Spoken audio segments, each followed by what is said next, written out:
मी 101 अन्वय चर्चा आणि चर्चेमध्ये शिक्षण या विषयावर बोलण्यासाठी उभा आहे। अध्यक्ष महोदय, खरं म्हणजे शिक्षण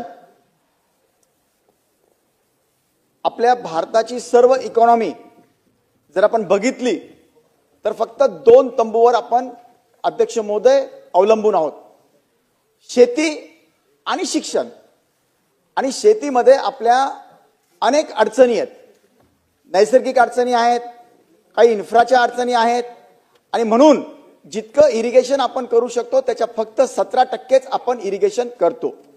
आणि म्हणून आपल्या सरकारने निर्णय घेतले मागे 1984 पासून की शिक्षणामध्ये आपण सगळ्यात जास्त महत्त्व देऊन शिक्षणावर आपण भर दिला पाहिजे। आणि याकरता सरकारने वेतन श्रेणी लागू केली, म्हणजे वित्त आयोग लागू केला आणि त्रिस्तरीय वेतन श्रेणी लागू करून शिक्षण म्हणजे 60% आपल्याला आपली आर्थिक आणि सांस्कारिक, भावनिक, बौद्धिक ही सगळी क्षमता तयार होण्यासाठी आपण शिक्षणाला महत्त्व दिलं अध्यक्ष महोदय। आणि नुसतं महत्त्व तोंडी नाही दिलं, आपण एकमेव शिक्षण खातं असं ठेवलं आहे की ज्याच्यावर प्रमोशन नाही जरी दिलं तरी शिक्षकांना 12 वर्षानंतर त्यांची सॅलरी वाढेल। भत्ते वगैरे दरवर्षी जे वाढतात तो भाग वेगळा, परंतु त्याच्या व्यतिरिक्त सुद्धा आपण एकमेव खातं असं ठेवलं आहे की ज्याच्यावर आपण प्रमोशन नसताना सुद्धा वेतन श्रेणी आपण वाढवून देतोय। ठीक आहे, त्याला काही हरकत नाही अध्यक्ष महोदय। आपल्याला शिक्षणा व्यतिरिक्त शिक्षकांवर आपण इतका खर्च करू लागलो सध्या, याच्याच करता की आपल्याला आपल्या ज्या पिढ्या आहेत त्या चांगल्या सक्षम बनाव्या, जगाशी त्यांनी चांगली कॉम्पिटिशन करावी, जगाच्या एकूण मार्केटिंग मध्ये आपला हिस्सा किमान 18% असावा। जगातल्या पॉप्युलेशनच्या आपण जवळपास 17 ते 18% आपलं पॉप्युलेशन अध्यक्ष महोदय। आणि बाकीच्या गोष्टी सगळ्या सक्षम करण्यासाठी आपण शिक्षण हे धोरण देशात आणि आपल्या राज्यामध्ये महत्त्वाचं केलं। अध्यक्ष महोदय, आपण काय अपेक्षित आपल्याला आपलं अपेक्षित आहे शिक्षण क्षेत्राकडनं शिक्षकांनी 5 ते 17 वर्षापर्यंत शालेय शिक्षण, खास करून मी अध्यक्ष महोदय शालेय शिक्षणावर बोलतोय, शालेय शिक्षण, कारण की आपण जर बघितलं निसर्गाचा नियम आहे 5 ते 17 वर्षापर्यंत आपण जे काही शिकतो, जे काही आपल्यामध्ये कला असतात त्या जर आपण बाहेर काढल्या आणि शिक्षकांनी व्यवस्थित लक्ष जर दिलं तर आपण आयुष्यामध्ये माझ्यात जे काही दडलेलं आहे त्याचा पूर्ण उपयोग मी माझ्याकरता घेऊ शकतो, माझ्या कुटुंबाला देऊ शकतो, माझ्या राज्याला आणि देशाला देऊ शकतो अध्यक्ष महोदय। आणि म्हणून प्राथमिक, उच्च प्राथमिक, माध्यमिक, उच्च माध्यमिक फक्त इतक्याच शिक्षकांकरता माझ्या पूर्ण आज राज्याची सॅलरी सगळ्या खात्यांची, पीडब्ल्यूडी असेल, इरिगेशन असेल, सामाजिक न्याय असेल, जीएडी असेल, असे एकूण 23 खात्यांची सॅलरी अध्यक्ष महोदय 50,000 कोटीच्या वरती नाही आहे। पण आपण फक्त शालेय शिक्षकांना 84,000 कोटी रुपयांची सॅलरी अध्यक्ष महोदय देऊ लागलो आपण, 84,000 कोटी रुपयांची। याच्यामध्ये फार कमी 5 ते 7,000 कोटीच फक्त बाकीच्या इन्फ्रास्ट्रक्चरला आहे त्याच्यामध्ये, पण जवळपास 74 ते 76,000 कोटी रुपये निव्वळ आपण सॅलरीवर अध्यक्ष महोदय यांना देतोय। आणि अपेक्षित असं आहे, कायद्याने ठरवलंय, सगळे पुस्तकं नियम सगळे बनवलेत, काय बनवलेत, शिक्षकांनी गावामध्ये आपापल्या गावी मुक्कामी राहून ऍग्रीमेंट करून दिले त्यांनी आपल्याला, मुक्कामी राहून एकही मुलगा, खास करून दीन, दलित, आदिवासी, पीडित, गरीब या सगळ्या मुलांनी शिक्षण घेतलंच पाहिजे, मोफत आणि सक्तीचं शिक्षण हे आपण अवलंबलेलं आहे अध्यक्ष महोदय। आणि म्हणून प्रत्येक शिक्षकांनी जे मुलं येत नाही त्यांच्या घरी जायचं आहे, त्यांना घरून तिथून आणायचं आहे आणि त्यांना चांगलं गुणवत्तादार शिक्षण द्यायचंय। मी प्रत्येक वेळेला शिक्षण जे बोलतोय अध्यक्ष महोदय त्याच्यामध्ये गुणवत्ता ही दडलेली आहे। गुणवत्तादार शिक्षण जर दिलं तरच माझं राज्य आणि त्याचं स्वतःचं सुद्धा भलं होऊ शकतं अध्यक्ष महोदय। आणि म्हणून अध्यक्ष महोदय, आपण साधा जर त्यांनी 5 ते 17 वर्षामध्ये त्याच्यामध्ये ज्या काही कला आहेत त्याला वाव जर दिला गेला शिक्षकांकडून तर तो आयुष्यामध्ये कधीही मागे राहू शकणार नाही, अशी व्यवस्था अध्यक्ष महोदय आपण ऑलरेडी तयार केलेली आहे. आपण अपेक्षित काय आपल्याला आपल्या देशात आपल्या राज्यात खास करून महाराष्ट्राचा हिस्सा काय पाहिजे. आपण जगाच्या मी जसं सांगितलं 17 ते 20% माल आपल्या राज्यात बनला पाहिजे. त्याचं कारण आपला देश हा एकूण लोकसंख्येच्या मी सांगितल्याप्रमाणे 17%. आज हालत काय आपल्याकडे सायकल, बाईक, कार किंवा कित्येक गोष्टीचे संशोधनाचे याचे अभाव आहेत. कारण की शिक्षणामध्ये ज्या गोष्टीचं आपल्याला ज्ञान पाहिजे होतं तिथं कुठेतरी अध्यक्ष महोदय आपण कमी पडतोय. मी सांगितलं मी 2-3 बाबी फक्त अध्यक्ष महोदय यामध्ये 2-3 प्रकारे सांगणार आहे. एक तर काय असायला पाहिजे, काय आहे, आणि खरं म्हणजे मंत्री महोदय तर सक्षमतेने काम करतायत आल्यापासून, पण माझे काही सजेशन्स असतील की आपण कसं चालायचं आहे. आज अध्यक्ष महोदय ते जर शिक्षक गावामध्ये त्या मुलांना जर येत नसेल तर त्यांचे एक्स्ट्रा क्लासेस घेऊन त्यांना शिकवायचं आहे.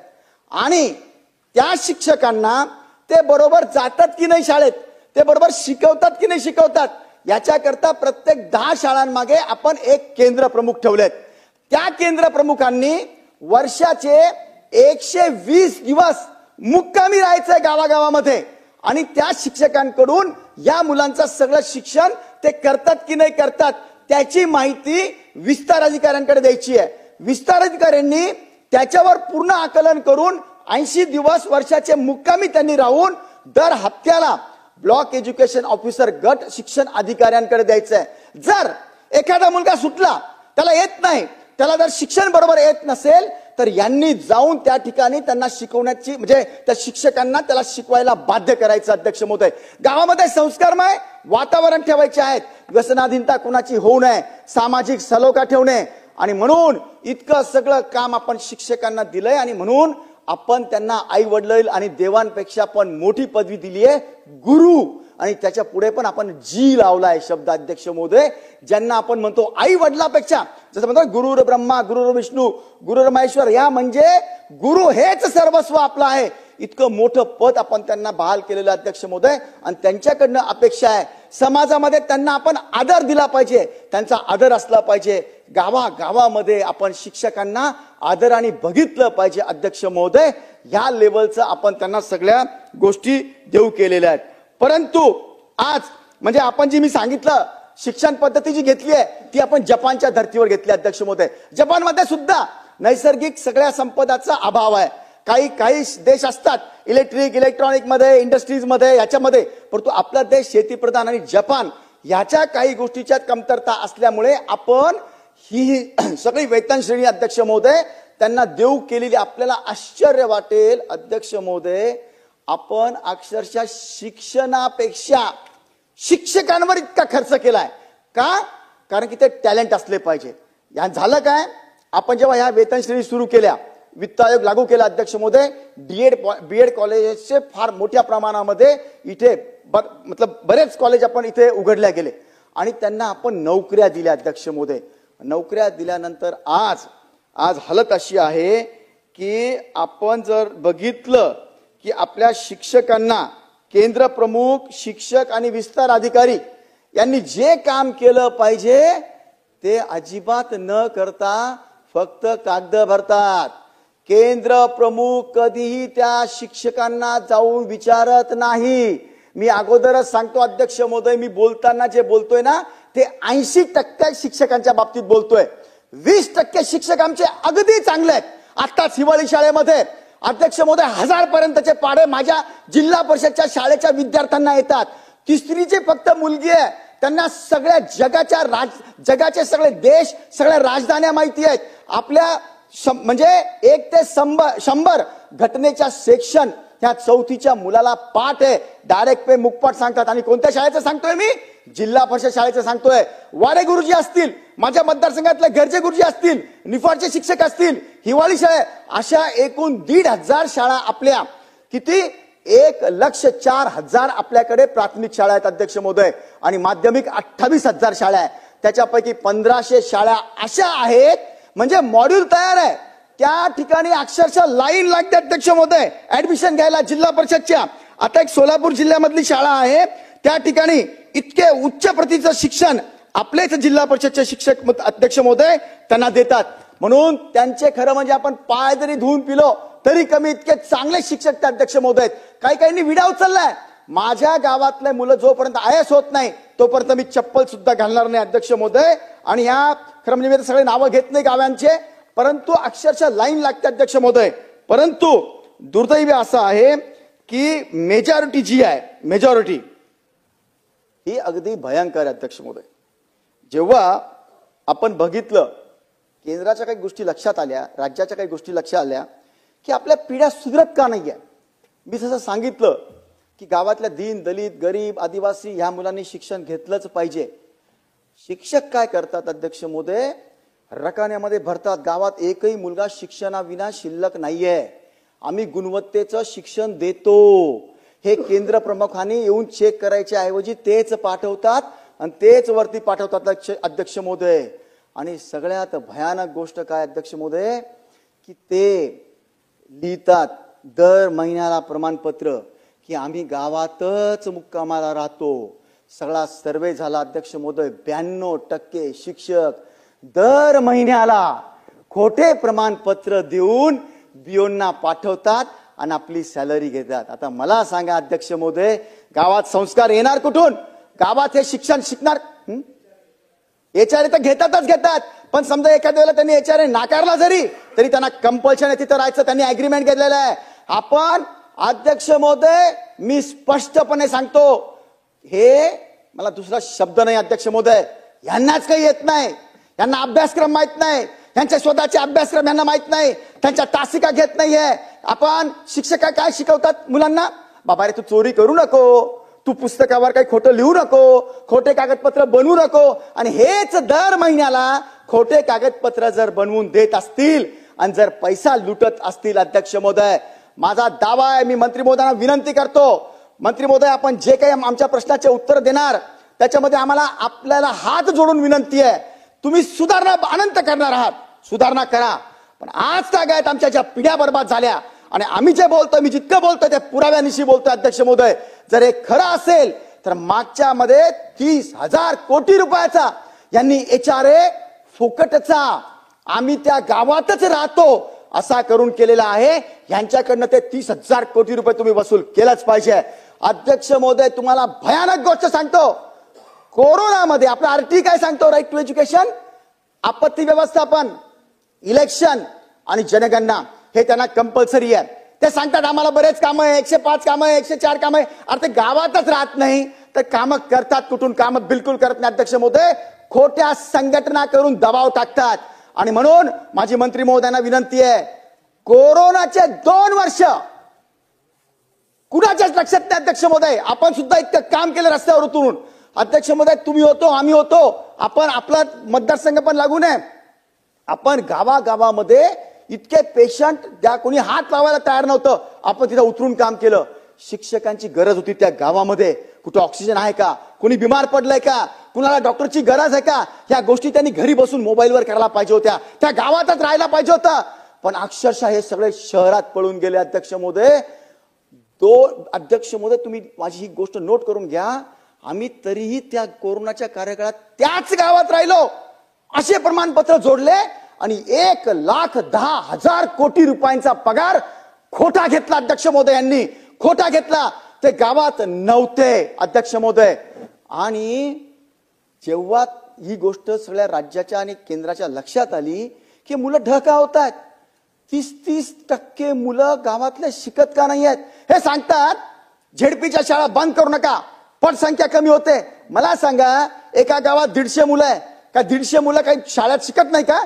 परंतु ते दुसरीकडे जातात शिकायला, दुसऱ्या शाळेत जातात, प्रायव्हेट शाळेत जातात. कोण जाऊ शकतं? ज्यांची बिचाऱ्यांची कॅपॅसिटी आहे ते फक्त जाऊ शकतात. आणि का जावं त्यांनी, का जावं त्यांनी? कारण त्यांनी याच्याकरता जाऊ नये की आमच्या जिल्हा परिषदच्या शाळांच्या शिक्षकांना आम्ही किमान 80,000 ते 1.5 लाख रुपये पगार देतो. आणि प्रायव्हेट शाळेत जिथे हे मुलं जाऊ लागले हे सगळं सोडून, का सोडून जाऊ लागले? क्वालिटी नाही आहे, गुणवत्ता नाही म्हणून. जिथे ते जातात तिथे 15 ते 20 हजार रुपये पण पगार नाही आहे. आणि सगळ्यात मोठा पुरावा देतो अध्यक्ष महोदय तुम्हाला मी, शिक्षकांना काही येत नाही. ढ 70% शिक्षक, त्यांना त्यांचा अभ्यासक्रम येत नाही. त्याचा सगळ्यात मोठा पुरावा या शिक्षकांची मुलं, स्वतःची मुलं दुसऱ्या शाळेत टाकतात. हे कोणत्या शाळेत टाकतात? ज्या शाळेतल्या मास्तरांना 15,000 रुपये पण पगार नाहीये. मला सांगा हे कोणतं सायन्स आहे? आमच्याकडनं 80,000 रुपये घ्यायचे गोरगरिबांचे, आणि तुम्ही स्वतःचे मुलं 15 आणि 20,000 रुपयाच्या शिक्षकाच्या तिकीट टाकायचे. म्हणजे तुम्हाला बोलणारं कोणी राहिलं नाहीये. खोट्या संघटना करायच्या, खोट्या संघटनाच्या ताकदीवर बोलायचं. आणि दुर्दैवाने सांगतो याच्यामध्ये आमच्या वरचे MLCचे 70 ते 80% आमदार याच्यामध्ये सामील आहेत. माझा सगळ्यात पहिले तुम्हाला विनंती आहे, सगळी प्रोसिजर सुरू करून ह्या MLC बंद करून टाकल्या पाहिजे. कशाला पाहिजे पदवीधर शिक्षक? कशाला पाहिजे हे सगळे शिक्षक, मतदारसंघातले शिक्षक, आमदार? हे सगळेच्या सगळे शिक्षकांना खोटी साथ देतात. खोटी साथ देऊन आमच्या मुलांच्या पिढ्या बर्बाद करायला कारणीभूत राहतात. संघटना, पोलीस, मिलिटरी आणि शिक्षक यांना संप, मोर्चा, कोणतेही संघटना करण्याचा अधिकार घटनेने दिलेला नाहीये, आपण दिलेला नाहीये. तरी पण खोट्या संघटना करतात आणि संघटनाचे मोर्चे करतात. आणि दुर्दैवाने हे आमचे आमदार त्या संघटनेच्या मोर्चेला हजर राहून आमच्या पिढ्या बर्बाद होईल अशा कृत्याला साथ देतात. माझी विनंती या निमित्ताने, हे सगळे जे MLC आहेत ना, पदवीधर आणि शिक्षक, हे अबॉलिश केले पाहिजे. अगोदर काय होतं अध्यक्ष महोदय? आमच्या सगळ्या सभागृहाचा शिक्षणाचा रेट फक्त 6%, 6% होता. म्हणजे इथं जे शिकलेले आमदार असायचे ते फक्त 6% असायचे. म्हणून यांची गरज होती, शिक्षक आमदार, पदवीधर आमदार आमच्या राज्याला काही देतील, आमच्या देशाला काही देतील, असं होतं. आता गरज काय यांची? आता बचत गटातनं घ्या, कामगारातनं घ्या, अंगणवाडी सेविका या शिक्षकांपेक्षा इतकं चांगलं काम करते, त्या बिचारीला आपण 10,000 रुपये देत नाही. आणि हे काम करत नाही यांना 80,000 रुपये देतो. आणि सगळ्यात मोठा पुरावा धक्कादायक तुम्हाला कळेल अध्यक्ष महोदय, मी नमूद करतो. जेव्हा केंद्राच्या आणि राज्याच्या लक्षात आलं, यार D.Ed B.Ed होतात हे लोक आणि आपल्या पिढ्या बर्बाद का होऊ लागल्या. 30% गावातल्या मुलांचे लग्न होत नाही. त्या बिचाराला करण्याची फार त्याला उत्कंठ आहे, काहीतरी करावं, पण बेसिक एज्युकेशन बरोबर झालेलं नाहीये. मॅट्रिक झाला, BCom झाला, इंजिनियर झाला, पण इंटरव्ह्यू मध्ये फेल. कारण जो आपला 5 ते 17 वर्षाचं वय असतं त्याच्यामध्ये तुम्ही बघा, आपल्याला जर समजा 1 महिन्यापूर्वीचं विचारलं तर आपल्याला आठवत नाही, पण लहानपणीचं सगळं आपल्याला एक दिवसाचं आठवतं. निसर्ग सांगतो 5 ते 17 वर्षापर्यंत आपल्याला जे दिलं जाईल त्याच्यावर शालेय शिक्षण चांगलं झालं तरच तो वरती BCom मध्ये तो कामाला येऊन आणि राज्याच्या त्या स्वतःच्या कामाला येईल अध्यक्ष महोदय. पण हे जेव्हा राज्याच्या आणि केंद्राच्या लक्षात आलं तर केंद्राने निर्णय घेतला 2013 मध्ये, 2015 मध्ये परीक्षा झाली 15. जरी हे D.Ed B.Ed झाले तरी यांची TET घ्या, टीचर्स एलिजिबिलिटी टेस्ट, ही घ्या, टेस्ट घ्या. अध्यक्ष महोदय तुम्हाला आश्चर्य वाटेल, 3.25 लाख जे D.Ed B.Ed ज्यांना आता आपण डायरेक्ट नोकरी देणार होतो, आतापर्यंत देत आलो, एक एक्झाम घेत होतो आपण D.Ed B.Ed ची, पण ती कशी डुप्लिकेट होती, कसे डुप्लिकेट सर्टिफिकेट घेऊन यांनी केले होते, त्याचा मोठा पुरावा आता लक्षात आला. आता लक्षात आला कसं? 3.25 लाख D.Ed B.Ed जे शिक्षक होणार होते त्यांची TET घेतली. किती टक्के पास झाले असेल? किती टक्के पास झाले असेल अध्यक्ष महोदय तुमच्या हिशोबाने? नाही, फक्त 14,000 मुलं पास झाले. 14,000, फक्त 4% निकाल लागला. म्हणजे ही रद्दी आहे, शिकवण्याच्या लायकीची नाहीये ही. आणि याच्या वरती त्यांनी काय केलं माहितीये? आपण हे जे ब्लॅक लिस्टेड होते त्या पोर्टलवाल्याला ह्या परीक्षा घेण्याकरता दिलं. आपलं महाराष्ट्रामध्ये महाराष्ट्र राज्य परीक्षा मंडळ आहे, त्या या परीक्षा घेतं, पण त्यांचं लॉग इन आणि पोर्टल हे आपण प्रायव्हेट मध्ये दिलं. यांनी काय केलं? त्यांच्या लक्षात आलं आपण फेल झालो. अध्यक्ष महोदय हा ताबडतोब फ्रॅक्शन ऑफ सेकंडला निकालता आपल्या राज्याकडे येऊन गेला, महाराष्ट्र राज्य परिषदेकडे. पण ह्या बहादरांनी काय केलं? रात्री सुद्धा त्या लॉग इन वाल्याला पटवलं. एक डेरे नावाचे आपले आयुक्त होते, शिक्षण आयुक्त, त्याला सामील केलं आणि रातोरात ते डाउनलोड जे होते त्याच्या लॉग इन मध्ये सगळं बदलून पास करून घेतलं स्वतःला. ते सर्टिफिकेट डाउनलोड करून घेतले आणि पुन्हा जसं तसं करून राज्य शासनाला पाठवून दिलं अध्यक्ष महोदय.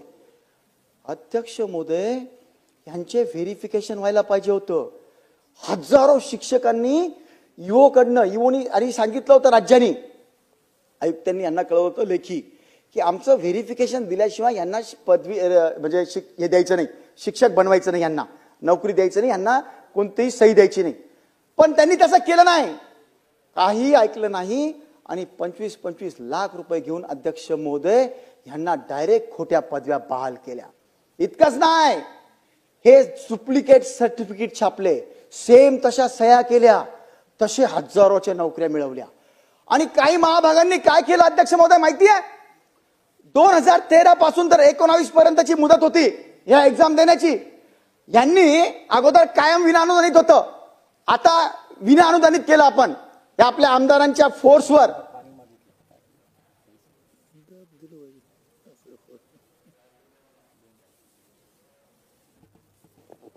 अध्यक्ष महोदय यांनी काय केलं, ही तर बदमाशी केलीच. त्यानंतर 2013च्या अगोदर टीटी द्यायची गरज नव्हती. त्यावेळेसच्या ईओंना धरलं आणि ज्या संस्था होत्या त्या शिक्षकांना हातात, त्या संस्था चालकांना हातात धरून आज 30 वर्षाचा मुलगा आहे. आणि त्यांनी काय केलं अध्यक्ष महोदय, काय केलं, त्यावेळेला मी तिथं शिक्षक म्हणून होतो असं दाखवून आतापर्यंतचा पगार लाटला आणि पुन्हा आत्ताची त्यांची परवानगी घेतली. अध्यक्ष महोदय, आत्ताच जस्ट एक प्रकरण जळगावचं 4च दिवस झाले, 19 कोटी 20 लाख रुपये जुने शिक्षक आम्ही असे आहोत असे दाखवून आजपर्यंत तर लाटले आणि नोकऱ्या प्राप्त केल्या. अध्यक्ष महोदय, त्या ईओंच्या सहीने. आमचे चाणाक्ष शिक्षण मंत्री महोदय होते, त्यांच्या लक्षात आणून दिलं कुणी बाप, त्यांनी ताबडतोब इन्क्वायरी लावली. 19 कोटी 20 लाख रुपये त्यांनी पुन्हा भरले आपल्या ह्याला खात्याला. अध्यक्ष महोदय, मला सांगा, जर ही गोष्ट खरी आहे तर यांना का माफ करायचं? का बरं यांना जेलमध्ये टाकायचं नाही? हा राष्ट्रद्रोह नाहीये का? हा देशद्रोह नाहीये का अध्यक्ष महोदय? म्हणजे हजारो शिक्षक यांचं एकच करावं लागेल. मंत्री महोदय, माझी विनंती आपल्याला हात जोडून, जितके शिक्षक आज लागलेले आहेत, कोणत्याही साली लागो, त्यांच्या सगळ्यांची परीक्षा घ्या. 2013 नंतरच नाही, आज जर ते बरोबर असतील तर त्यांना परीक्षा द्यायला काय हरकत आहे? जर ते करेक्ट असतील तर पास होतील. बरं, पासिंगचा रेट काय होता अध्यक्ष महोदय? फक्त 60%, 60, आणि रिझर्वेशन करता 55, तरी ते पास झाले नाही. त्यांच्या हिमती इतक्या की मृत्यू पावलेल्या एज्युकेशन ऑफिसरच्या डुप्लिकेट सह्या मारून आणि त्या शिक्षकांच्या यांनी केल्या. हा सगळा जो खटापट चालू आहे ना अध्यक्ष महोदय, हे कशा करता चालू आहे? फक्त आणि फक्त ह्या संस्था चालकांना यांना मोठं बनवायचं आहे. आमच्या जिल्हा परिषदच्या शाळा बर्बाद करायच्या आहेत. आता परवाच्या दिवशी आंदोलन करत होते. काय आंदोलन करत होते? हे पटसंख्याचा नियम ठेवू नका. माननीय सर्वोच्च न्यायालयाला लक्षात आली एक बाब. काय लक्षात आली?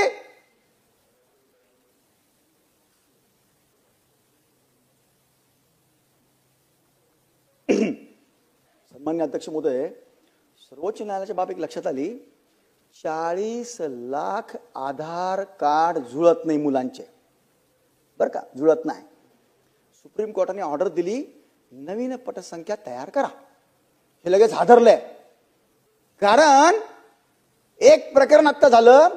9वी पर्यंत 10 लाख मुलं शिकत होते शाळेत, आणि जेव्हा 10वीत गेलं, कारण की एसएससी बोर्ड आहे, तिथं तर सगळं कागदावर येतं, सगळं त्याला ऑनलाईन असतं, ते सगळं म्हणजे शो होतं. लागलीच 10 लाखाची संख्या मॅट्रिक मध्ये 10वीला 7 लाख झाली. 3 लाख मुलं कुठे झाले गायब? 10,000 अतिरिक्त शिक्षक आमचे खोटे पगार घेत होते. आणि हे आता आंदोलन काय करतायत? नाही नाही नाही, पटसंख्या वगैरे काही बघू नका, सुप्रीम कोर्टाने निकाल आला, तुम्ही काही बघू नका, नवीन जीआर काढा. अरे कशाला घाबरलेत अध्यक्ष महोदय? अतिरिक्त शिक्षक जे अजिबात पगार घेतात, फक्त शिकवत नाही, त्यांना फक्त 10 मुलं 20 शिक्षक, 20 शिक्षक 20 मुलं 5 शिक्षक, अशी सगळी कारण कामच करायचं नाहीये. मग काम काय करतात? स्वतःला तर काही येत नाही.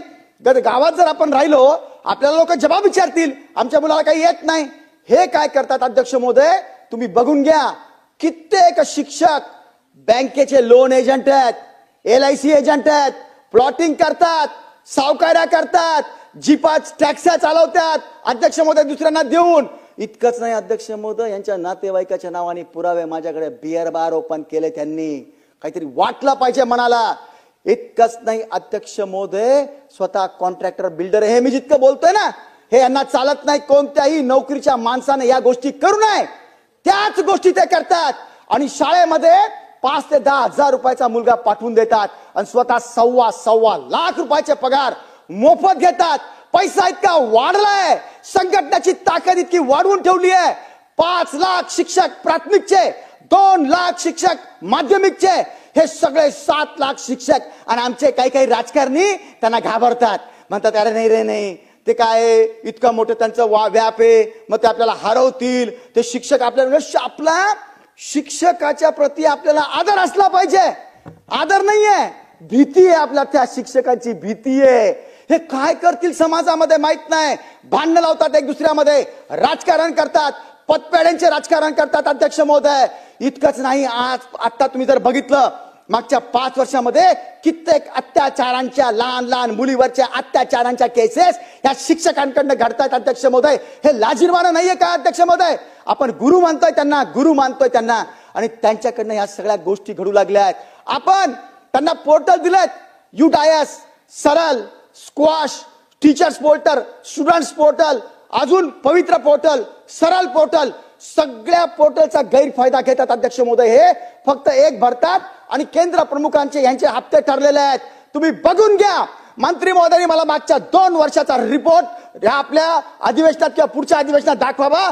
किती केंद्र प्रमुखांनी त्या भेटी दिल्या, किती गावात त्यांनी मुक्काम केलं. अध्यक्ष महोदय, कायदा असा आहे, जर त्या प्राथमिक शिक्षकांनी, उच्च प्राथमिक शिक्षकांनी, माध्यमिकच्या शिक्षकांनी, उच्च माध्यमिकच्या शिक्षकांनी शिकवता 8-10 हजार मुलं राहून गेले गावात काही, किंवा पूर्ण जिल्ह्यात 80, 100, 200 मुलं राहून गेले, तर त्यांनी ताबडतोब डेप्युटी डायरेक्टरला कळवायचंय. इव्होनच्या मार्फत डेप्युटी डायरेक्टरनी ताबडतोब त्या डायरेक्टर, आपल्याकडे 7 डायरेक्टर शिक्षणामध्ये अध्यक्ष महोदय, प्राथमिकचे डायरेक्टर, उच्च प्राथमिकचे माध्यमिकचे डायरेक्टर अध्यक्ष महोदय, बाल भारतीचे डायरेक्टर, ऍप्टिट्यूडचे डायरेक्टर अध्यक्ष महोदय. इतकंच नाही तर अल्पसंख्याक आणि प्रौढचे सुद्धा आपले डायरेक्टर आहेत. इतकी सगळी हायरार्की का दिली आपण? फक्त एकाच खात्यामध्ये इतकी हायरार्की दिली आहे. जर 100-200 मुलं राहिले असतील तर त्या डेप्युटी डायरेक्टरनी डायरेक्ट आयुक्तांनी येऊन त्यांची मीटिंग घ्यायची आहे, त्या मुलांना जमवायचं आहे आणि त्यांना वेगळं प्रशिक्षण देऊन त्या प्रवाहात आणायचं आहे. आणि हा सगळ्यात मोठा धोका आणि सगळ्यात मोठं नुकसान आमच्या गोरगरिबांचं होत आहे. पैसावाला शिकू शकेल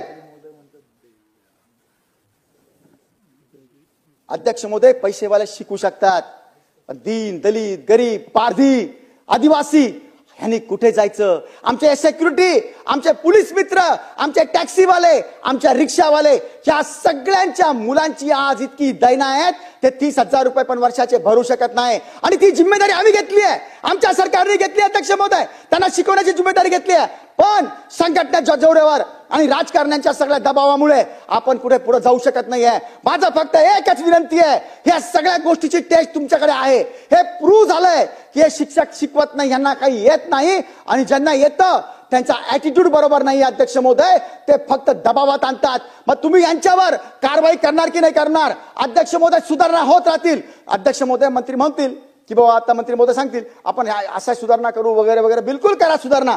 आज तागायत जे दिलेलं होतं आणि आमच्या पिढ्या बर्बाद केल्या अध्यक्ष महोदय, बर्बाद ह्या लेवलवर केल्या की गावामध्ये लग्न होत नाही आमच्या मुलांचे. 35 वर्षांचे मुलं झालंय. मी अगोदरच सांगितलं, शिक्षण हाच मूलमंत्र होता. जर त्याचं बेसिक एज्युकेशन बरोबर झालं असतं तर ही गोष्ट आली नसती. लहान 7-8 वर्षाची मुलगी, मुलगा, त्याचे खेळण्याचे बागडण्याचे दिवस अध्यक्ष महोदय, त्यांना पैशावाल्याच्या लहान बाळांना सांभाळावं लागतं अध्यक्ष महोदय. ही थोडी गोष्ट नाहीये, गावागावात अशी परिस्थिती आहे. शेतकरी मित्र आपल्या मुलाला शाळेत टाकायला जिल्हा परिषदेच्या तयारीच्या करता नाहीये. ती पहिला मोठा मुलगा शिकवला होता, तो बिचारा बर्बाद झाला, काही तो करू शकला नाही. दुसरा डायरेक्ट शेतमजूर दिसतोय गावागावामध्ये. आणि जर गावागावामध्ये शेतमजूर आणि इतक्या मोठ्या संख्येमध्ये बेरोजगारी असेल तर हे शिक्षण आणि आपला शिक्षणाचा कायदा केला कुठं? त्यांची जबाबदारी होती, त्या जितक्या डिग्र्या घेतील त्यांना कुठे ना कुठे नोकरी मिळेल. जगात माझ्या संस्कारक्षम, माझ्या भावनिक, माझ्या बौद्धिक ज्यांनी चांगलं एज्युकेशन घेतलं, ज्यांनी बेसिक एज्युकेशन चांगलं घेतलं, त्यांना आज फॉरेन मध्ये सुद्धा आणि जगात पूर्ण वाव आहे, डिमांड आहे अध्यक्ष महोदय. आज किमान 36 लाख रुपये वर्षाचा पगार त्यांना भेटू शकतो. साधं आहे, बेसिक शालेय एज्युकेशन फक्त चांगलं पाहिजे, पण ते फक्त नसल्यामुळे ह्या सगळ्या बाबी घडतायत अध्यक्ष महोदय. याच्या पुढे चालून काही काही महाभाग असे आहेत, त्यांना त्याच गावात राहायचंय, त्यांना बदली नकोय, त्यांना बदल्या नकोय अध्यक्ष महोदय, किंवा आपल्या मनाप्रमाणे बदली चालते. मग आपल्याकडे कायदे काय, जर कोणी दिव्यांग शिक्षक किंवा शिक्षिका असेल तर त्यांना त्यांच्या मनाप्रमाणे बदली दिली जाईल. जर कोणी दिव्यांग असेल तर त्या एक तर बदली नाकारू शकतात. या पठ्ठ्यांनी काय केलं अध्यक्ष महोदय, डॉक्टरांना धरलं, 1.5 लाख रुपये दिले आणि खोटे दिव्यांगांचे सर्टिफिकेट दिले. बार्शी, वाशिम, अकोला, संभाजीनगर, नांदेड या ठिकाणी प्रूव्ह केस झाल्या, त्या सगळ्याच्या सगळ्या खोटे दिव्यांगाचे प्रमाणपत्र. इथपर्यंत यांची मजल गेली. स्वतःचे मुलं मनोरुग्ण नसताना माझा मुलगा मुलगी मनोरुग्ण आहे असं दाखवलं, माझे आई वडील मनोरुग्ण आहे असं दाखवलं. इतकंच नाही तर आई वडील कुणाकुणाचे नसताना किंवा कुणाचे असूनही अध्यक्ष महोदय यांनी त्यांचे खोटे औषधाचे बिल, कारण की शिक्षकांना आपण सगळ्या सवलती दिल्यात, पगाराच्या व्यतिरिक्त आपण त्यांना सवलती देतो अध्यक्ष महोदय, आणि म्हणून असे खोटे कागद त्यांनी तयार करून आई वडील बिमार नाहीये, स्वतः बिमार नाहीये, जिल्हा परिषद चक्रा मारतात पैसा करता, केंद्र प्रमुख, विस्तार प्रमुख, आणि ह्यांची बैठक काय होतं रात्री, का रे तू माझी बदली नाही केली, तुला तर मी पैसे दिले होते, तू माझ्या बदलीचा प्रस्ताव का नाही पाठवला, तू माझे इतके पैसे, तो केंद्र प्रमुख त्याला सांगतो माझा तू मागच्या 2 महिन्याचा हप्ताच दिला नाही. आणि अशा पद्धतीने यांनी सगळ्या शिक्षणाचा खेळ खंडोबा केला अध्यक्ष महोदय. बऱ्याच चांगल्या संस्था आहेत. पुण्यामध्ये एक सिस्कॉम नावाची संस्था आहे अध्यक्ष महोदय. शिक्षण मंत्री महोदयांना मी विनंती करेल की अधिवेशन झाल्यावर मी आपल्याकडे येईल. सिस्टम फॉर करेक्शन मुवमेंट आहे त्यांची, इतकी चांगली संस्था आहे. सन्मान्य पंतप्रधान कार्यालयाने त्याची दखल घेतली आहे. 70% त्यांची गोष्ट जी ते बोलले होते त्यांना त्यांनी पुढे सरकवलंय अध्यक्ष महोदय. चांगल्या चांगल्या दिल्या आहेत. या मी जसं सांगितलं, या सगळ्या शिक्षकांची, शिक्षक संघटनांची आणि काही आमच्या आमदार महोदयांची, सगळ्या संस्थांना मोठं करायचं नाही, गलेलट्टा करायचं आहे. आमच्या सरकारी शाळांना बर्बाद करायचे अध्यक्ष महोदय. आणि म्हणून संस्था कशा, संस्था सुद्धा अशा पैसे आमचे घेतात आणि डोनेशन तिकडे घेतात अध्यक्ष महोदय. आरटी मध्ये 25% गरिबांची मुलं, दीन दलित यांची मुलं असली पाहिजे. आज तुम्हाला सांगतो अध्यक्ष महोदय, इन्कम टॅक्स भरणाऱ्यांची, इतकंच नाही शिक्षकांची स्वतःची मुलं त्या प्रायव्हेट शाळेत आरटी मध्ये यांनी टाकली अध्यक्ष महोदय. काहीतरी मनाला वाटली. पुरावे दिलेत मी संभाजीनगरच्या इवोंडा या सगळ्या गोष्टीचे अध्यक्ष महोदय. आणि संस्था ज्या आहेत आपल्या, ज्यांचा पगार आपण देतो, मायनॉरिटीच्या संस्था आहेत. या मायनॉरिटीच्या संस्था कशा आहेत अध्यक्ष महोदय माहिती आहे? मायनॉरिटीचा कायदा असा आहे, त्यांना कोणतीही शिक्षक भरतीचा काही हे नाहीये, अडचण नाहीये, ते त्यांच्या मनाने हे करू शकतात. त्यांना रिझर्वेशन नाहीये. म्हणजे संस्थेमध्ये SC ST सामाजिक रिझर्वेशन वेगळं आहे आणि ऍक्च्युअल घटनात्मक रिझर्वेशन वेगळं आहे. आणि यांना कोणतं रिझर्वेशन मायनॉरिटीचं नाहीये. पण मायनॉरिटीचा नियम काय आहे?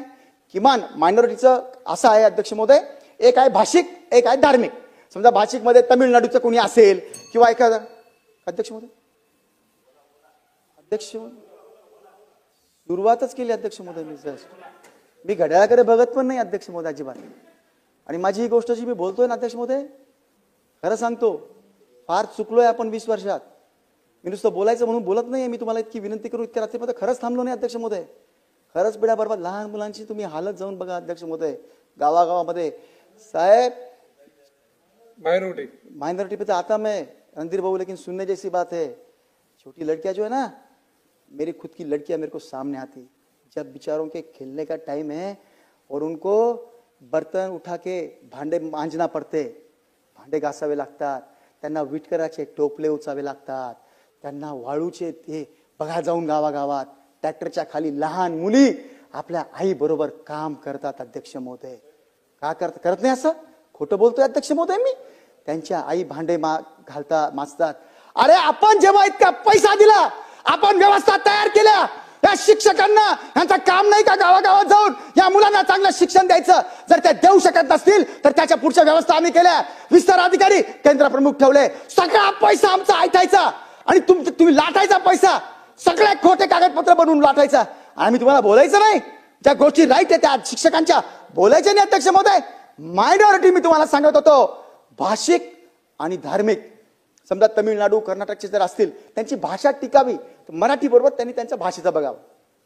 धार्मिक मध्ये असं आहे अध्यक्ष महोदय, समजा ख्रिश्चन असेल, जैन असेल, मुस्लिम असेल, ज्या अल्पसंख्याक मध्ये त्यात पारसी असतील वगैरे वगैरे, त्या शाळेमध्ये किमान 50% मुलं त्या कॅटेगरीचे असले पाहिजे, अल्पसंख्याक. या बहादरांनी काय केलं अध्यक्ष महोदय, मुंबईच्या 40% शाळा मायनॉरिटीच्या परवानग्या घेतल्या, आमच्या अधिकाऱ्यांनी देऊन टाकल्या आणि त्यामध्ये 10% पण अल्पसंख्याक मुलं शिकत नाही, मायनॉरिटीचे शिकत नाही. रिझर्वेशन सगळं खाऊन घेतलंय. अध्यक्ष महोदय मला सांगा, जर त्यांना SC ST OBCचं आरक्षण लागू होतं, मायनॉरिटीचा मुद्दाम घेतला आणि कोट्यावधीचे डोनेशन घेण्याकरता त्यांनी असं केलं, यांच्यावर अॅट्रॅसिटी टाकायचे नाही. ज्या दीन दलित SC STच्या यांनी त्या कॅटेगरीच्या गोरगरिबांच्या रिझर्वेशन खाऊन घेतले, यांच्यावर अॅट्रॉसिटी टाकली पाहिजे. या मायनॉरिटीच्या चेक करा शिक्षण मंत्री महोदय, तुम्ही मुंबई मधले चेक करा. आज सकाळी सोमय्या कॉलेजचा विषय निघाला होता. एक मला वाटतं वरुण सरदेसाई साहेब सांगत होते की ह्या वर्षी तो धरला गेला, मागच्या 10 वर्ष चेक करा. मंत्री महोदयांनी बरोबर उत्तर दिलं नाही, राज्यमंत्री महोदयांनी. पण मी आज विनंती करतो, मुंबईच्या नाही राज्याच्या शाळा ही छोटी गोष्ट नाही. या गोरगरिबांकरता आपण सगळे आहोत. आपण 288 जण त्यांचं बघण्यासाठी इथं अध्यक्ष महोदय आलेलो आहोत. आणि म्हणून माझी विनंती आहे, मी जर बरोबर बोलत असेल, मायनॉरिटीच्या कॉलेजमध्ये जर ते सगळेच विद्यार्थी जर असतील तर मायनॉरिटीची परवानगी यांना दिली का? आम्ही का दिली यांना अध्यक्ष महोदय परवानगी? काही यांना परवानगी द्यायची. प्रवेश परीक्षेचा कायदा काय होता, सुप्रीम कोर्टापर्यंत मॅटर गेलं. 1997 आणि 2003चा GR आहे, राज्य शासनाने काढला. आणि प्रवेश प्रक्रिया म्हणजे 11वी 12वीचे प्रवेश सुरू म्हणजे उच्च माध्यमिक मध्ये येतं. त्याच्यामध्ये त्यांची प्रवेश सुरू होण्याच्या 15 दिवस अगोदर त्यांचे सगळे रिझर्वेशन त्यांनी भरले पाहिजे, जितके असतील तितके. म्हणजे काही दिव्यांगाचे होते, काही खेळाडूचे होते. आता ते दिव्यांगाचं बंद झालंय सध्या, खेळाडूचं बंद झालंय सध्या. पण काही बाकीचे रिझर्वेशन त्यांचा इन हाऊस कोटा होता 20%, मायनॉरिटीचा कोटा होता अध्यक्ष महोदय 5% मॅनेजमेंट कोटा होता. 5% मॅनेजमेंट कोटा त्यांना कुणालाही भरू द्या, काही म्हणणं नाही आमचं. पण बाकीचे 95% मंत्री महोदय याच शैक्षणिक वर्षापासून आपण राज्य सरकारने भरावे, ऑनलाईन भरावे. ऑनलाईन भरण्याचा कायदा असूनही ते कसं दाखवतात माहिती का अध्यक्ष महोदय, कागदावर भरतात आणि त्याला फीड करून टाकतात आणि म्हणतात ऑनलाईन झालंय. अरे ऑनलाईन म्हणजे जिवंत प्रवेश प्रक्रिया झाली पाहिजे. तसं न करता असं करतात. सिस्कॉम ही चांगली संस्था, त्यांनी लक्षात आणून दिली या बाबी. आयुक्त महोदयांनी ऐकलं, सचिंद्र सिंग साहेबांनी त्यांनी काढलं पण चांगलं, पण खाली फिल्टर होऊन ते बरोबर इम्प्लिमेंट होत नाही. माझी विनंती आहे मंत्री महोदय की या सगळ्या प्रवेश प्रक्रिया सरकारने इन कॅमेरा कराव्या. का कराव्या? कारण की मेरिट वाल्यावर अन्याय होऊ लागला. जेव्हा ते अभ्यास करून वरती जाऊ लागले, आपल्या शालेय शिक्षणामध्ये सिस्टम काय झाली अध्यक्ष महोदय माहिती का, जे खरे शिकवणारे शिक्षक आहेत त्यांना पगार देत नाही, त्यांना आत्महत्या कराव्या लागतात. आणि जे अजिबात काम करत नाही, गावामध्ये अक्षरशः गुंडाप्रमाणे ते वावरतात, गुंडांना हातात धरतात. आम्ही काही सर्वे केले, गावात घुसू दिलं नाही यांनी, 4 गुंडे लावून त्यांना बाहेर काढलं. ही प्रवृत्ती करणाऱ्यांना आपण दबावात येऊन हजारो कोटी रुपये बर्बाद करू लागले. अरे काय काय आमच्या जर पिढ्या बर्बाद होतात. माझं एकच विनंती आहे, मी जे बोलतोय ते जर करेक्ट असेल, ऍक्शन घ्या. 10 वर्षाचा प्लॅन तयार करा शिक्षण मंत्री महोदय, काही प्रॉब्लेम नाही. पण पहिल्या 6 महिन्यामध्ये ही जी कचरा पट्टी आहे, ज्यांना काही येत नाही त्यांची ताबडतोब परीक्षा घ्या आणि यांना बाजूला सारा. यांना आणि बाकीच्यांना परफॉर्मन्स बेस्ड सॅलरी द्या अध्यक्ष महोदय. 15,000 फिक्स करा. जसं परफॉर्मन्स आहे तशी सॅलरी द्या अध्यक्ष महोदय. आणि तुम्हाला जर जड जात असेल ना, तुम्हाला वाटतं की बघ ते कोर्टात जातील, सुप्रीम कोर्टात जातील, किंवा काही आणखीन कोणी तुम्हाला करू देणार नाही, किंवा त्यांना पगार द्यावेच लागतील, माझं म्हणणं आहे त्यांना घरी बसून फुकट पगार दिलेला चालेल. पण आमच्या पिढ्यांना जर ते पुन्हा शिकवायला लागले तर आमच्या पिढ्या पुन्हा बर्बाद होतील. 10 वर्षानंतर सिव्हिल वॉर होतील. गावागावात मुलं अध्यक्ष महोदय बेरोजगारीने फिरतायत, फक्त एज्युकेशनच्या अभावामुळे. त्यांना वाटतंय मला काहीतरी करावं म्हणून, पण इंटरव्ह्यू मध्ये फेल होत आहेत. त्यांना त्यांचे आज तुम्ही जर बघितलं माझ्या 4थी 5वी 6वी 7वी 8वी 8वीच्या मुलांना साधा गुणाकार भागाकार येत नाहीये. थोडे थुडके नाही. रणधीर भाऊ सुनो रणधीर भाऊ सांगतायत बेल वाजवा, पण मी थोडस बघितलं त्यांना. अध्यक्ष महोदय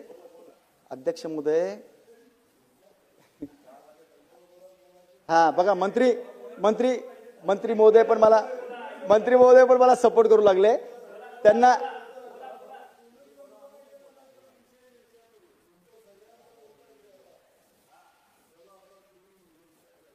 नाही ना भाऊ, फक्त 20च मिनिटं झाले ना. 11 ठीक आहे अध्यक्ष महोदय बघा. यस सर, यांनी 5वी 6वीच्या स्कॉलरशिप घ्यायच्या आहेत बरं का, स्टेट स्कॉलरशिप या, आणि 9वी 10वीच्या सेंट्रलच्या स्कॉलरशिप घ्यायच्या आहेत. सगळ्यांना स्कॉलरशिप मध्ये बसवलं पाहिजे. कोटा लिमिटेड आहे. अध्यक्ष महोदय बसवत नाही. त्यांना माहिती रिझल्ट खराब येतील आणि शिकवत नाही. जेव्हा परीक्षा येतात मग त्या 10वीच्या का असत नाही, आणि ह्या खुलेआम सामूहिक कॉपी करून आपला रिपोर्ट पाठवतात की आमचे मुलं सगळे हुशार आहे म्हणून. असले कॉपीनी जर तुम्ही मुलांना पास करायला लागले तर कुठे जाईल माझा राज्य आणि देश? अध्यक्ष महोदय, कुठे जाईल माझा राज्य आणि देश? अध्यक्ष महोदय, दर हप्त्याला प्रत्येक शिक्षक आपलं कागद भरून काय देतो? मी गावात फिरलो, मी गुणवत्तेचं शिक्षण दिलं सर्व शिक्षक मुलांना. मी हे नाही सांगत की सर्व मुलं डॉक्टर CA नाही होतील. कुणामध्ये आर्ट जडलाय, कुणी ऍक्टर बनेल, कुणी अध्यक्ष महोदय चांगला आर्टिस्ट बनेल, कुणी चांगला ऑब्झर्वर बनेल, कुणी चांगला स्वीपर बनेल. आपण कुठं अटकलोय माहिती का अध्यक्ष महोदय? 10, 15, 20 लाख कोटी रुपयाचे फक्त आपले बजेट आहे. हे सगळं जर चांगलं असलं असतं, आपण आपल्या काळ्या आपण तयार केल्या असत्या, आपल्या कार आपण तयार केल्या असत्या.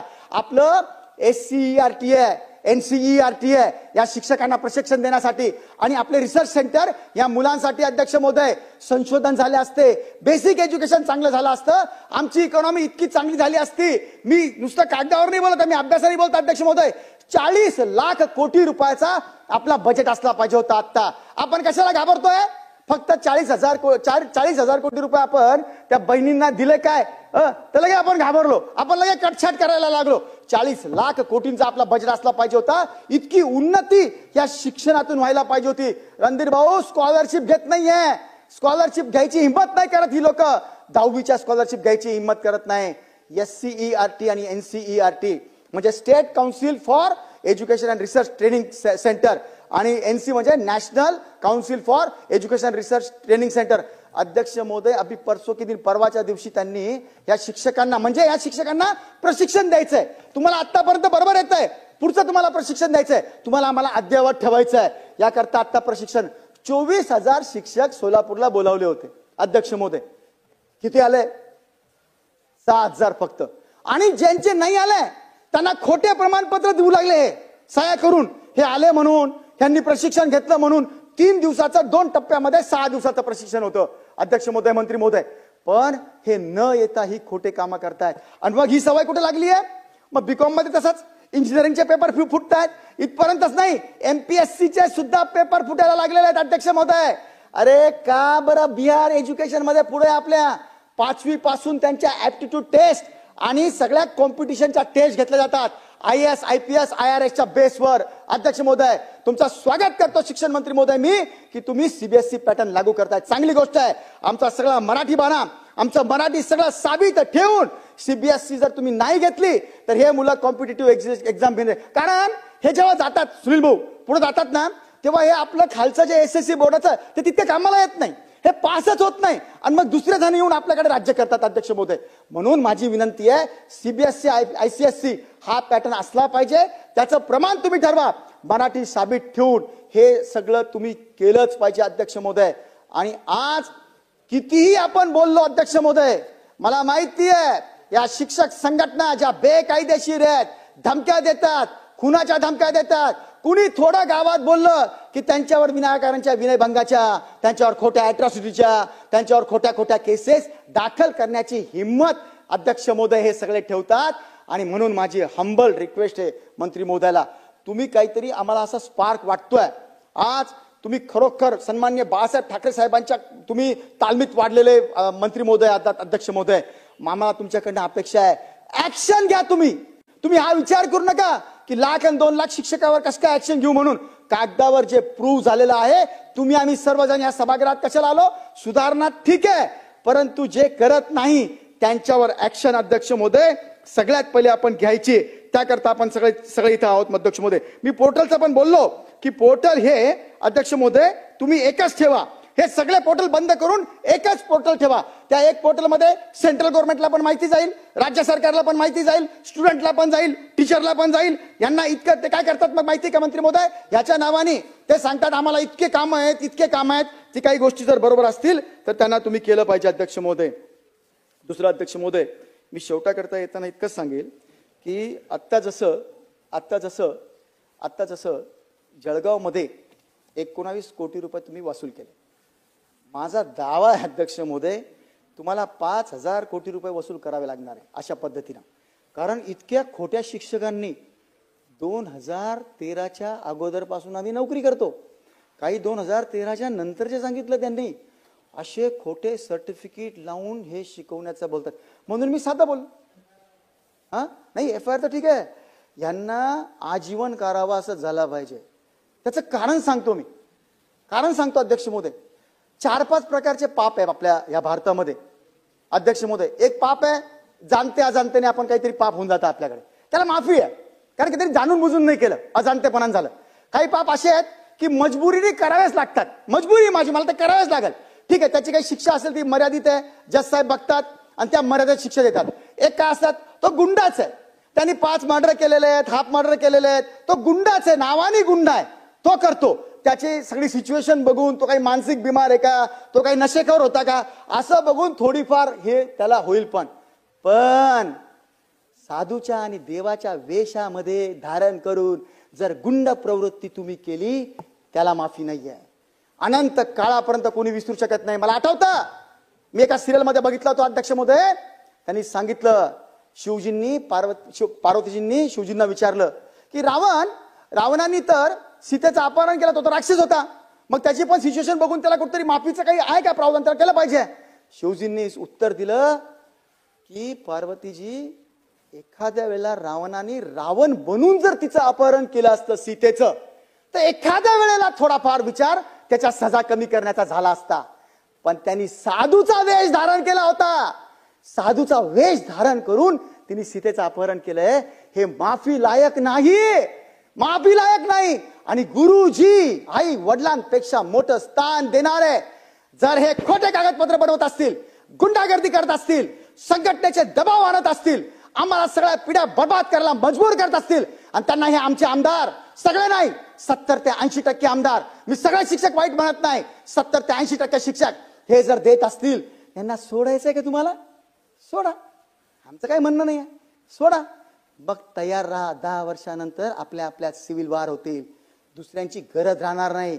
हे मुलं जेव्हा एखाद्या वेळेला उठतील ना, आज संध्याकाळीच मला 50,000 रुपये कमवायचे, अशा अभिलेषित मुलं वागायला लागले आहेत, कारण की त्यांना संस्कारमय शिक्षण नाही भेटलेलं. आपले आई वडील काय म्हणायचे, बेटा खोटे 5 रुपये पण घरात आणू नको.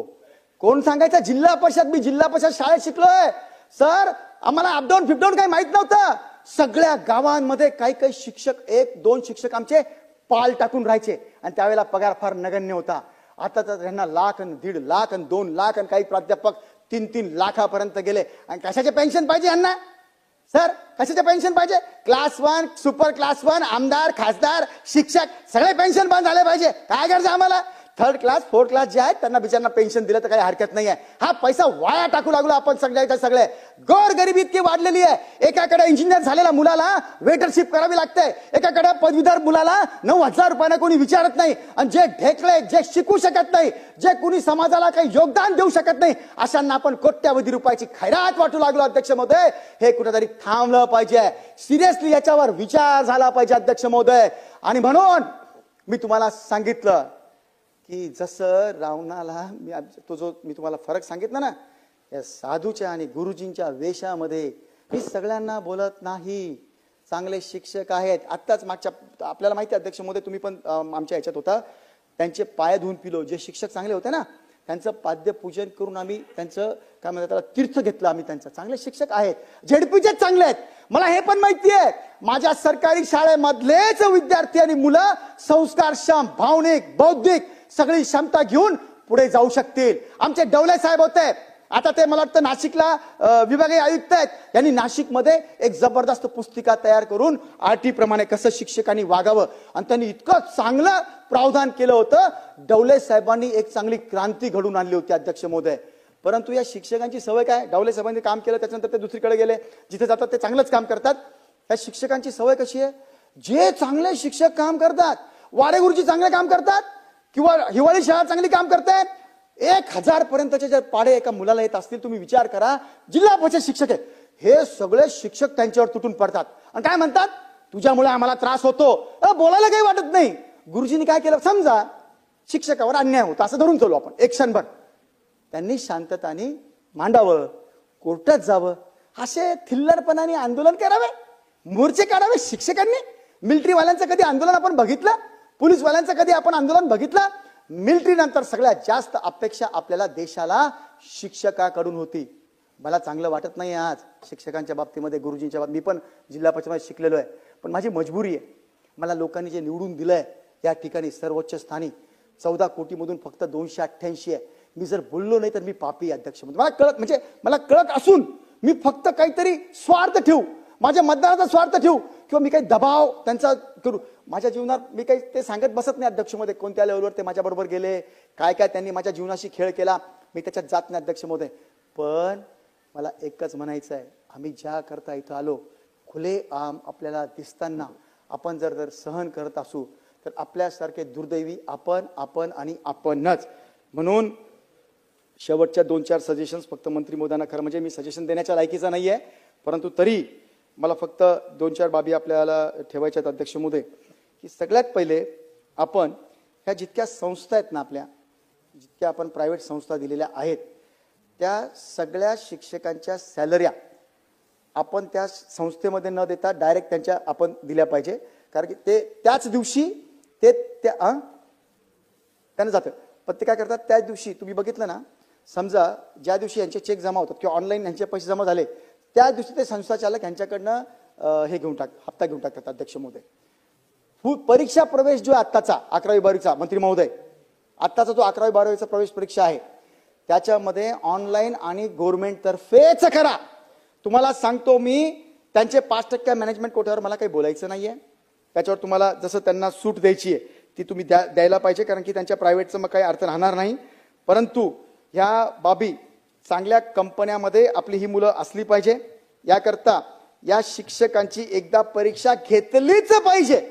ऍप्टिट्यूड टेस्ट आहे, आपली केंद्राची टेस्ट आहे, यांना प्रशिक्षण आहे, पण हे देत नाही, यांना कंपल्शन करावं. 84,000 शिक्षक मराठवाड्यातले होते अध्यक्ष महोदय. आमचे सुनील केंद्रेकर साहेबांनी परीक्षा लावली, माझा त्यांना फोर्स होता, लावली त्यांनी. 26,000 शिक्षकांनी नोंदणी केली, म्हणजे स्वनोंदणी होती ती, आणि आले किती, 8,000 आले, 8,000 फक्त. अरे समजा अभ्यासक्रम आवडला नाही, काही नाही, तर तुम्ही येऊन बोला ना, पण तुम्ही परीक्षाच देणार नाही. शिक्षक जे त्यांना सुनील भाऊ शिकवायचंय त्याच्यात तुम्ही आहात की नाही बरोबर बघायचं ना. आणि दर 6 महिन्याला त्यांना आपल्याला आपल्या जगाशी अपडेट ठेवायचं आहे. नवीन त्यांना आपल्याला अध्यक्ष महोदय प्रवेश प्रक्रिया त्यांना शिक्षण देण्याकरताच आपल्याला त्यांना ठेवायचं आहे. म्हणून जास्त न बोलता, मला वाटतं बाकीच्यांना पण बोलण्याचं हे आहे, म्हणून मी जास्त न बोलता आपण जे GR काढू लागले अध्यक्ष महोदय आता CBSEचा, त्याच्यामध्ये थोडासाच विचार करा अध्यक्ष महोदय. त्याच्यामध्ये मंत्री महोदय, आपण जो CBSEचा पॅटर्न करताय तर तो पुढे तो टिकेल, म्हणजे नक्कीच तुम्ही करताय तर सगळ्यांना विचारात घेऊनच करत असाल.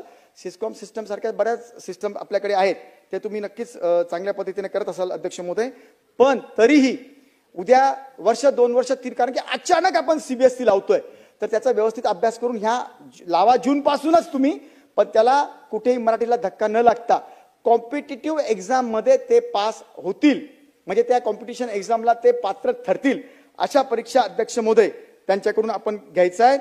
आणि सगळे जितके यांचे दिवस आहेत कामातले बरं का, यांना आपल्या कायद्याप्रमाणे 365 दिवस मधून 300 दिवस काम घ्या ना यांच्याकडून, बाकीचे दिवस त्यांना झाडं लावायला पाठवा ना शिक्षकांना. काय फरक पडतो, यांच्याकडनं बाकीचे पण कामं घेतले पाहिजे. सामाजिक काम आहे, सामाजिक उपक्रम त्यांनी करावं, हे कंपल्शन आहे त्याच्यामध्ये. ते तर काही करतच नाही. मोफतचा 1.5 महिना ते घरी बसून असतात. आणि काय करतात अध्यक्ष महोदय, परीक्षा आली का संप, निकाल द्यायचा की संप. अरे काय लावलं, मस्ती का? मस्ती तुमची. आमच्या पिढ्या इकडे बर्बाद होणार, त्यांच्या परीक्षा घेण्याची वेळ, त्यांचे निकाल देण्याची वेळ, आणि तेव्हा तुम्ही संप बिलकुल करणार. आजपासून त्यांनी जर संप केला अध्यक्ष महोदय, इतके संप झाले कुठं रेकॉर्डवर नाही आहे त्यांच्या, कधी यांनी रजा सुद्धा हे केलेलं नाही अध्यक्ष महोदय. म्हणून आज नंतर जर त्यांनी संप केला तर त्यांना सस्पेन्शन देऊन टर्मिनेशनची कारवाई सुरू करा. भयानक आहे. ज्या देशामध्ये, राज्यामध्ये ज्यांना आम्ही देवगुरु मानलं त्यांनी जर असं केलं, मी पुन्हा पुन्हा 5 वेळेला का सांगतोय, याचं गांभीर्य आपल्याला लक्षात यावं अध्यक्ष महोदय, म्हणून मी सांगतोय. आणि म्हणून आरटी प्रमाणे जे आपण भरती करतोय पूर्ण, ती सुद्धा आपण केली पाहिजे मंत्री महोदय. जे आरटीचे आपण 25% भरतो ना, हे सगळे त्यांना तुम्ही काय क्रायटेरिया लावायचं लावा, पण ते दीन दलित गरिबांची ऍडमिशन तिथे होत नाही अध्यक्ष महोदय. पैशावाल्यांचेच मुलं तिथे शिकतात, शिक्षकांचेच मुलं तिथे शिकतात, क्लास 1चे शिकतात. म्हणून त्या सुद्धा सगळ्या प्रवेश आपल्याकडनं झाल्या पाहिजे, गव्हर्नमेंटकडनं झाल्या पाहिजे. आणि अचानक आपण काय करतो, पहिलीपासून दुसरीपासून तर देतोच, पण 6वी 7वी मध्ये दिल्यानंतर त्यांना त्याच्या मॅच होण्याकरताचा काही वाव त्या संस्थांना दिला पाहिजे. हे पण नक्की आहे, जेव्हा आपण त्यांना 17,000 रुपये प्रति मुलगा देऊ लागलो, त्यांचे पैसे देऊन टाकले पाहिजे आपण. आणि माझी शेवटची आणि महत्वाची विनंती आहे अध्यक्ष महोदय, इन्फ्रास्ट्रक्चर मध्ये प्रचंड मोठा खर्च आपण केला पाहिजे अध्यक्ष महोदय. आपल्या जीडीपीच्या 1% नुसता आपण त्याच्यावर खर्च नाही करत आहे, 4 ते 5% फक्त खर्च करतोय. पण इन्फ्रास्ट्रक्चर चांगलं करा आपण अध्यक्ष महोदय. आपण शिक्षणाच्या ऐवजी शिक्षकांवर जास्त खर्च करतोय, त्याचं रिटर्न आपल्याला भेटत नाहीये. आणि जे शिक्षक त्यांना एक चान्स दिल्यावर चांगले असतील त्यांना तुम्ही ठेवा, बाकीच्या शिक्षकांना बाजूला काढा, नवीन मुलं भरा. ज्या नवीन मुलावर अन्याय होऊ लागला त्यांच्यावर तुम्ही म्हणजे काय म्हणतात त्यांच्या परीक्षा घ्या. आणि मला असं वाटतं, काय माहिती तुम्हाला होईल का, जे डॉक्टर, इंजिनियर, सीए वगैरे झालेले आहेत ना, 1 वर्षाचा कोर्स केला पाहिजे अध्यक्ष महोदय. डीएड, बीएड आणि टीईटी या धर्तीवर एक कोर्स करा, त्यांना तो कोर्स करू द्या. ताबडतोब चांगले मुलं आपल्याला भेटतील अध्यक्ष महोदय. त्यांच्यामध्ये चांगल्या क्षमता आहे काम करण्याच्या. हे काय करतात शिक्षक लोकांना सगळे, ते करतात आम्ही असं केलं तसं केलं. 2 ते 3% शिक्षक चांगलं काम करतात अध्यक्ष महोदय, पण दाखवतात काय आम्ही सगळे करू लागलो. अरे 90% तुम्ही करत नाही ना, 2-3% शिक्षक चांगलं काम करतात, तेच घडी घडी पुढे आणतात हे. आणि ते अपडाऊन करताना आज संभाजीनगर जिल्ह्यामध्ये 15,000 लोक अध्यक्ष महोदय ज्यांना परवानगी नाहीये. पेट्रोल डिझेल आमचं हे सबसिडीवर चालतं, विनाकारणचं पेट्रोल डिझेल खर्च करतात, संभाजीनगरला जातात, 4 तास यांचे दिवसभराचे अपडाऊन मध्ये टाकतात. यांची एनर्जी सावित राहिली पाहिजे, यांनी चांगलं शिकवण्याची क्षमता त्यांची असली पाहिजे. 2-2, 3-3 तास जात नाही. आणि मला त्याचं पुढचं म्हणणं आहे, ज्या शिक्षक आमच्या भगिनी आहेत, त्यांचे मुलं बाळ आहेत, त्यांचे मुलं बाळ असल्यानंतर त्यांना तुम्ही घरी सकाळी जेव्हा निघतात तर तुम्ही 10-12 तासानंतर घरी येतात. त्या बाळाला तुम्ही भेटलं पाहिजे, त्याला बरोबर संगोपन त्याचं झालं पाहिजे. डिलिव्हरीच्या लिव्ह येतात त्यांना आपण 6 महिने देतो. कित्येक शिक्षक त्यांना त्यांच्या म्हणजे मिसेसच्या ज्या शिक्षिका नाही आहेत, डिलिव्हरी झालेली नाहीये, पण बाळ संगोपनाच्या नावाखाली खोट्या 90 दिवसाच्या रजा घेतात. बरेच प्रकरण आहेत अध्यक्ष महोदय. परंतु मी आज इथं थांबताना एकच विनंती शिक्षण मंत्री महोदयांना करतो, या सगळ्या बाबीपैकी एक चांगली मीटिंग ज्या संस्था आपल्या राज्यामध्ये काम करतात त्यांची आपण घेऊया. म्हणजे मीच काही फार त्याच्यामध्ये हे आहे असं नाही, परंतु बऱ्याच गोष्टी मला तुम्हाला पुन्हा सांगायच्या आहेत. त्याला जवळपास 2.5-3 तास लागतील. आत्ता इतकं बोलायला मलाही म्हणजे तुम्ही चान्स देऊ नाही लागले, बाकीच्यांना पण काही बोलायचं असेल. परंतु हे सगळं करताना आपण एक चांगली बैठक सातत्याने दर महिन्याला, दर 3 महिन्याला या बैठकी घेऊन आपण अपग्रेड करू. फक्त पुन्हा विनंती, जे केलेले नाही प्रूव्ह झालेले आहेत या सगळ्यावर तुम्ही कारवाई करावी, FIR करावी, यांना कोणती माफी देऊ नये. हे न्यायालयात जाताना आपले अधिकारी यांना आपली बाजूच सांगत नाही न्यायालयामध्ये, म्हणून हे वाचतात. आपल्या विरोधात जे निकाल जातात ना सगळे, आपले अधिकारी महोदय अजिबात देत नाही. यांनी फक्त एक आंदोलन केलं, काय आमचे पगार 8 दिवस लेट भेटतात. आपले तत्पर अधिकारी लगेच जी आर काढला. काय जी आर काढला? नाही सेवा अधिनियम कायदा अशा प्रमाणे आपण यांना 8 दिवस लेट देऊ शकत नाही, त्यांना पगार ताबडतोब द्या. अरे 1 महिना ऍडव्हान्स द्या, आमचं काही म्हणणं नाही आहे. मग जो आमचा अधिनियम आहे राईट टू एज्युकेशनचा, आमच्या मुलांना शिकवलं पाहिजे, ते कुठे गेले? त्यांनी गावात राहिलं पाहिजे, त्यांनी गावात जाऊन प्रत्येक मुलाला शिकवलं पाहिजे, दीनदलित आदिवासींना, ते कुठे गेलं? हे करत नाही. म्हणून सगळ्यांना सारखा न्याय असला पाहिजे. त्यांना पगार 1 नाही 2 नाही 3 महिन्याचा ऍडव्हान्स देऊन टाकतात, काही आमच्या राज्याला फरक पडणार नाही. पण त्यांच्याकडनं शिक्षण हे आपण घेतलं पाहिजे. शालेय शिक्षण जर घेतलं तरच ते आयुष्यात मोठे होतील. इतकंच बोलतो. मला बोलण्याची संधी दिली. इतक्या रात्री मंत्री महोदय, अध्यक्ष महोदय, आपण आणि सगळेच माझे मित्र थांबले.